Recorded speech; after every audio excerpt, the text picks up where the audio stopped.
पिछले साल इंग्लैंड के ओडीआई वर्ल्ड कप टाइटल के डिफेंस में हारों की बरसात हुई थी। अब टी20 वर्ल्ड कप का अपना टाइटल जब वो डिफेंड करने आए तो एक्चुअल बरसात हो गई। ब्रिजटाउन बारबेडोस में मैच हो ही नहीं पाया। स्कॉटलैंड के खिलाफ जो इंग्लैंड का टूर्नामेंट ओपनर था उसमें सिर्फ स्कॉटलैंड के पारी के 10 ओवर हुए। हालांकि एक टारगेट आया था इंग्लैंड के सामने जो काफ़ी डॉजी हो सकता था, लेकिन इवेंचुअली नो रिजल्ट, पॉइंट्स हुए share. ESPN cricket info time out Hindi पे इस इनकम्प्लीट मैच का कंप्लीट रिव्यू करने के लिए हमारे साथ जुड़ रहे हैं Wasim Jaffer sir. Thank you for your time. Thank you. आज तो थैंक यू आपके पेशेंस के लिए भी कि इतने घंटे हमने इंतज़ार किया है लेकिन नतीजा नहीं आया। पर ये मैच जिस तरह से स्कॉटलैंड ने खेला था, अक्सर हम्म जब ऐसे मुकाबले होते हैं, एक स्ट्रॉन्ग टीम एक एसोसिएट टीम, बारिश हो जाए तो ये लगता है कि स्ट्रॉन्ग टीम का पॉइंट एक हाथ से निकल गया। हम्म आज स्कॉटलैंड कह सकते हैं कि बॉस पॉइंट तो हमारे हाथ में आने वाला था, एक एक्स्ट्रा। जी हाँ, आई मीन जितने 10 ओवर का जो मैच हुआ है उसमें कमाल की बल्लेबाजी की। पहले तो टॉस पे हम लोगों को थोड़ा चौंकाया कि बल्लेबाजी करने का डिसाइड किया। हमको ऐसा लग रहा था कि शायद फील्डिंग करते, क्योंकि बारिश थी फोरकास्ट के अंदर, तो वहाँ पे थोड़ा सा सरप्राइज़ किया। बट जिस तरह से आके बल्लेबाजी की और जो इंटेंट दिखाया वो कमाल का था। दोनों ही ओपनर्स ने ताबड़तोड़ बल्लेबाजी की। हालांकि वो एक कैच भी पकड़ा गया था नो बॉल पे, मार्क वुड का, जॉर्ज, मेरे ख्याल से मुंजी का कैच था वो। बट उसके बाद कमाल की बल्लेबाजी रही, वो इंटेंट देखने को मिला। अनफॉर्चुनेटली वो मैच नहीं हुआ, बट 10 ओवर में 90 रन बनाना क्रेडिटेबल है। जिस तरह से स्कॉटलैंड ने खेला, तो कहीं ना कहीं वो इस तरह से सोच ही रहे होंगे कि हमारी तरफ से एक पॉइंट निकल गया है।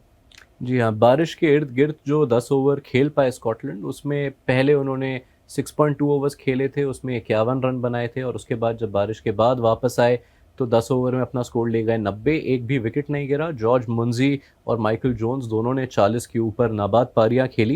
इंग्लैंड की गेंदबाजी में अब ज़्यादा डाइसेक्ट नहीं कर सकते क्योंकि 10 हम्म ओवर वो भी बारिश से स्प्लिट।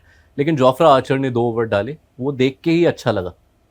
जी हाँ, अच्छी इकोनॉमिकल गेंदबाजी रही। 2 ओवर 11 या 12 रन उन्होंने दिए। तो ऐसे नहीं कह सकते कि उसके अंदर उन्होंने कुछ ज़्यादा ख़राब गेंदबाजी की। वो पेस भी नज़र आई जहाँ पे उन्होंने ऑलमोस्ट 150 क्लिक किया। इवन मार्कवुड भी, आई थिंक, मुझे लगा कि अच्छी गेंदबाजी की, बारिंग वो नो बॉल पे जहाँ पे उनको विकेट मिल सकती थी। और क्योंकि वो, आपने कहा जैसे कि 6 ओवर होने के बाद में मैच रुक गया और आप सिर्फ 2-2 ओवर करा सकते थे, तो एंड में आपको फिर वो आदिल रशीदी को गेंदबाजी करानी थी, मोइन अली करानी थी और जॉर्डन को करानी थी। लेकिन जी हाँ, जितना भी देखा, जोफ्रा आर्चर को आई थिंक वो इम्प्रेसिव रहा। और मुझे लगता है कि जितना वो खेलेंगे, वो बॉडी भी मुझे लगता है यूज टू हो जाएगी और वो थोड़ा सा रिदम भी आएगा जितना जितना वो मैच खेलेंगे आगे। अब इसका मतलब ये भी हुआ इस नो रिजल्ट का कि अब इंग्लैंड सीधे ऑस्ट्रेलिया से जो उनका मुकाबला है, जो इस ग्रुप के लिए उनका सबसे बड़ा मुकाबला है, हम्म वो उसमें जाएंगे without a win hmm behind them. And win और पॉइंट से ज़्यादा उनके प्लेयर्स फील्ड पे उतरे नहीं हैं। और ऐसे वर्ल्ड कप में जहाँ कंडीशंस काफ़ी अनप्रिडिक्टेबल से हो रहे हैं, तो ये एक इंग्लैंड को खलेगी कहीं। जी हाँ, थोड़ा सा वो गेम टाइम आपको चाहिए होता है क्योंकि आप वो कंडीशन से यूज तो होना चाहते हैं। ऑस्ट्रेलिया एक मैच खेल कर आएगा, अगर उनका मैच ऑब्वियसली, अगर बारिश के हत्ते अगर नहीं चढ़ा तो वो उनके पास मुझे लगता है कि बेटर थोड़ा सा मैच प्रैक्टिस होगी। तो आप चाहते हैं कि थोड़ा वो कंडीशन से यूज टू हो, वो पिच से थोड़े यूज टू हो, आपके आपके बल्लेबाज भी, आपके गेंदबाज भी। तो ये कहीं ना कहीं थोड़ा सा फील करेगा इंग्लैंड, क्योंकि वो बहुत इंपॉर्टेंट गेम है जो टूर्नामेंट के लिहाज से। क्योंकि जो दूसरी टीमें हैं ये भी एक तरह से पुश ओवर नहीं है, तो ये कहीं ना कहीं अगर अपसेट करती है ग्रुप के अंदर, तो वो एक पॉइंट जो आपको मिला है 2 की बजाय, वो आपको कहीं ना कहीं खल सकता है। जी हाँ, 8 तारीख को ब्रिजटाउन में ही खेला जाएगा ऑस्ट्रेलिया और इंग्लैंड का मुकाबला। लेकिन उसके पहले 2 और मुकाबले होंगे इसी ग्रुप के ब्रिजटाउन के इस मैदान पर। ऑस्ट्रेलिया खेलेंगे ओमान से, जो उनका पहला मुकाबला है इस वर्ल्ड कप का। और स्कॉटलैंड और नमीबिया भी भिड़ेंगे एक दूसरे से।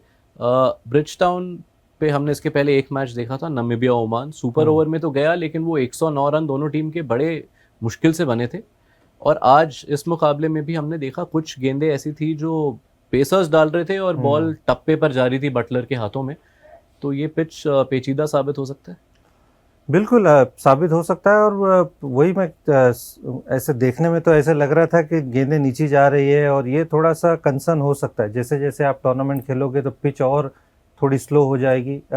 इस वर्ल्ड कप का फाइनल भी यहाँ खेला जाना है, प्लस जो आप बात कर रहे हैं कि इंग्लैंड और ऑस्ट्रेलिया का एक बहुत इंपॉर्टेंट गेम, तो उस लिहाज से मुझे ऐसा लगता है कि वो जाहिर सी बात है, वो बड़े स्कोर्स तो शायद इस वर्ल्ड कप में नहीं देखने को मिलेंगे, क्योंकि पिच जिस तरह से खेल दिए, थोड़ा वेरिएबल बाउंस है, तो ये कंसर्न तो है गोइंग फॉरवर्ड, बट वही चीज़ है कि आपको जितने जल्दी आप अडेप्ट कर सकते हैं उतना आपके लिए बेहतर होगा। चलिए, तो फिर इस मैच में जितना एक्शन हमने देखा उसके हिसाब से सर आई थिंक काफ़ी बातचीत हो गई। Thank you so much Wasim sir आपके वक्त के लिए। इंग्लैंड के समर्थकों के लिए अगर आप टोटके में विश्वास करते हैं तो 2010 जब इंग्लैंड T20 विश्व कप जीते थे पहली बार, वो भी वेस्ट इंडीज़ में हुआ था, वहाँ भी उनके पहले मैच में बारिश का बोलबाला रहा था। 2022 में फिर जब उन्होंने T20 विश्व कप खिताब जीता ऑस्ट्रेलिया में, तब भी एक मैच था जहाँ बारिश का बोलबाला रहा था सुपर 12 में। तो इंग्लैंड के हिसाब से देखा जाए तो बारिश है तो भला है।